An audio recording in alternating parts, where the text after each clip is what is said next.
my approach has always been when it comes to accusations, trust me, I've been lied on plenty on YouTube. These dudes literally created think pieces and videos accusing me of being on the offender registry. And then once it was proven that I wasn't on the offender registry and I've never had a federal case, I've never been in prison, I'm not a career criminal, it's just a lie. They then said, I never accused you of being on the registry. I just asked, who's this guy called David Johnson? What? Excuse me? So as somebody who's been on the receiving end of just straight up lies and defamation, which, by the way, I'm still pursuing, get him, Flakko. Over. Because I'm going to get my revenge. You feel me? No, they're going to have to pay for lying on me.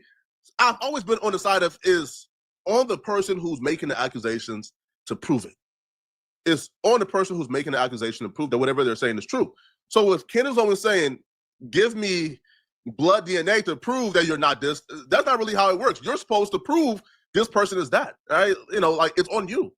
And if you can't, well, now you open yourself up for defamation. So Steven Crowder, though, would actually, well, he hates Candace Owens, so take whatever Steven Crowder is saying with a grain of salt.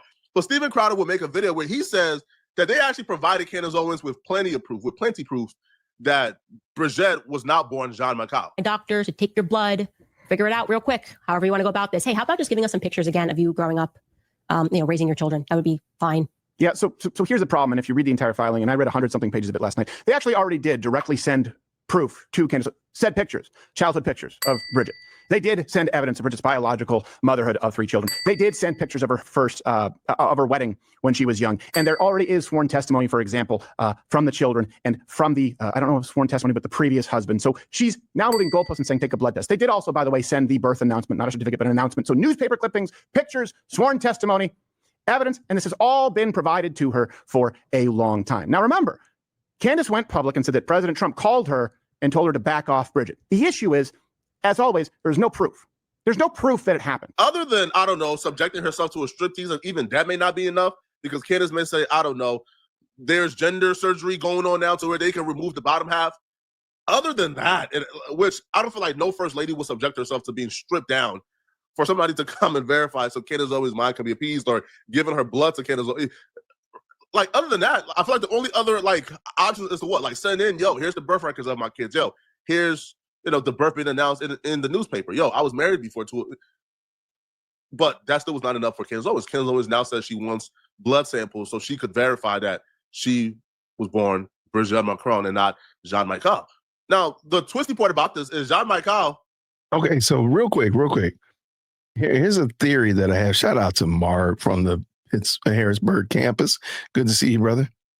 Okay, if that were true, that the only way to settle this case is for the Macrons to give up a blood sample, I guess the logical question is, why did they initiate the lawsuit where they're going to have to put up a blood test?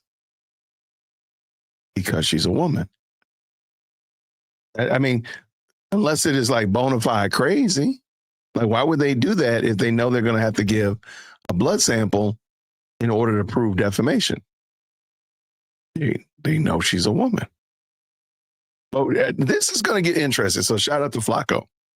Or Jean-Michel, I should say, is actually still alive, right? Like if he's alive, to me, that's the part where you kind of have to hop off the train, because if Jean-Michel could be traced back, it's kind of like, then what are we doing here? You feel me? Like, what are we doing here?